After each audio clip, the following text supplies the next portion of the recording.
Did you see it? Well, did you? Didn't you? Did you? Didn't you? Go check it out, boy! So this is the way this is going to work. We're both going to watch the movies. And then I'm going to give my opinion and a little bit of background on the movie on one of the two. And then my wife is going to give her opinion and a little bit of background or overview of the other movie. And then we're going to come together in a knockdown, drag out, fight to the finish to determine which of these two movies was the better. It's like going to be a death match without anybody dying, except people in the movie that die, because they're all horror movies. Yeah, that's about right. So, we both watched H.P. Lovecraft's The Deep Ones. My wife is going to talk about that. We also watched Dagon, which was by Stuart Gordon. They're both H.P. Lovecraft. They're both the same elder god. My wife just talked about Deep Ones. I'm going to talk about Dagon. Dagon starts off on a yacht in the ocean where two couples are just sailing around, having a good time, vacationing, and then a storm blows in. A natural storm. Kind of blows them off course a little bit, blows the boat into a huge rock. Hole in the bottom of the boat. One of the couple's wife is got her legs stuck in it. The husband decides to stay with her there while the other couple, goes off in a boat to the village that is right over there, Imboka. Well, things are a little bit fishy in Imboka, as they learn when they separate there. The husband goes back to the boat trying to help the friends. The wife stays on shore and tries to get help from the local authorities. And then shit hits the fan. Now, this movie, again, I said it's Stuart Gordon. Stuart Gordon has done several H.P. Lovecrafts. He's done this one. I think From Beyond is a Lovecraft. Reanimator, obviously. Duh. And Stuart Gordon knows his shit. Not only does he know his H.P. Lovecraft shit, he knows his horror shit. He is a very, and rest in peace. Iconic director. Yes, he passed away not too long ago, which is sad. But Dagon was a great movie. I really liked it. It gave a real good sense of unease. To me, it was kind of a creepy environment between the town and the whole town chasing after our heroes. Just a real great movie. Good effects, not very much CGI or anything like that. I don't even think it had CGI, but other tricks. Most of it was very practical.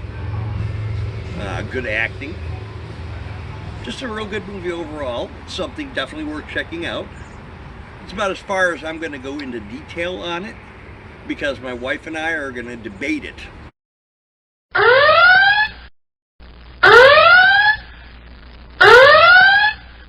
Alright, so we watched the movie last night. It's a 2020 release. You can get it at Walmart. It's if you like H.P. Lovecraft and you like Dagon, you would enjoy this. This is called The Deep Ones. The main demon was, of course, Dagon. And it was almost like a Rosemary's Baby meets Cthulhu, because how Rosemary was raped by the devil, the main girl was raped by Dagon. And but it had, what really made me smile in the credits was Kelly Maroney is in it, and every horror fan would know her from Chopping Mall, the little innocent blonde from Chopping Mall. And she was the crazy mom that gave her child up to the sea to become one of the fish people.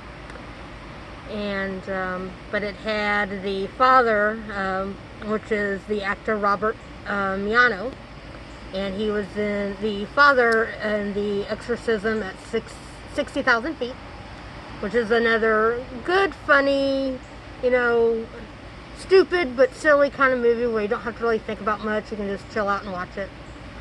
He was in it. He was great.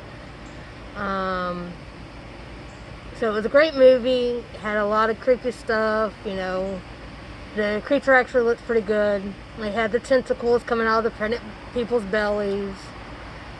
Didn't show the rape, thank goodness. I mean, you knew that that's what was happening, but it wasn't graphic. You saw, whenever they killed the bad guys, it was great, but you didn't really root for anybody. You just watched it and you liked it. But the ending is a nice turn of events. The ending is great. I'm not going to spoil it for anybody. But you can find it at Walmart. You can pick it up there. But if you love Lovecraft, this is the movie for you. Now we're going to discuss it amongst ourselves real quick and say, hey, this one was better. No, that one was better. No, that one was better. No, I'm going to kick your ass. Well, maybe not. I'd probably lose. Go ahead. Which one do you think was better? I don't think either one was better than the other, so I want to explain it this way. They both were good for different reasons. Dagon is more, if you love Lovecraft, especially like I do, it's more Lovecraft feeling than the deep ones. It's the older movie, so it doesn't have the same modern type as the newest one that just came out, the deep ones. But I did like it because it screams Lovecraft. And all about his water world, Lovecraft and water with Dagon and Cthulhu and the different water gods. And but the deep ones was very modern, very, still had the LP Lovecraft feel to it, but not as much as Dagon. But it did have, from the original Dagon, the wife of the main character has a Zippo lighter. Well, there was what I believe it was a play on, what's the word I'm looking for? Homage. Or a nod of the head to the original, because they both had the silver lighter. And both movies, it was a pivotal item. Yes. So they were both great for different reasons. Do I like one better than the other one? No. Well, I will say, in all honesty, that I liked them both. But for me, Dagon was the better movie. It had more of a gothic feel to it, more Lovecraftian, like she said. It was also creepier. I've seen it once or twice before. We just recently watched it. And I always get a chill in the scene where the main character is looking out the hotel window and there's all the entire village shambling around, making weird noises. And then one of them looks up at him, screams, and they all charge the damn building. That just really creeped me out, with them chasing him through the town and him trying to have a whole town after you. With the deep ones, it was a good movie, but it felt more conspirator. It was like, we're going to trick people into being sacrificed or impregnated or whatnot. Whereas the original one, not the original, but Dagon was more in your face. It's like, you're in a fucked up situation and you're going to fucking die badly. And of course it was Stuart Gordon. So. The other great thing about the deep ones is, for my horror fans, it's got Kelly Maroney from Chopping Mall. There you go. So it's always good to see a horror icon make a resurgence or a reappearance in the genre. It's always fun. You go, oh hey, I remember her from that fucking movie. So, in any case, we liked both the movies. I think this versus, we're gonna have to give it to Dagon, since I kind of elevated it a little bit more, as opposed to keeping it on a level playing field. Does that sound fair? Men, you are always wrong. I'll let him have it. In any case, I hope you like this. This is something new that we're going to try. Every so often, we're going to take two movies that are similar and mash them together and just say which one was better, who did it better, who wore it best.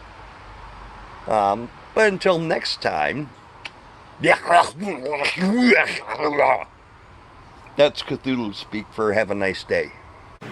I want to thank you. Anything you want, you just name it.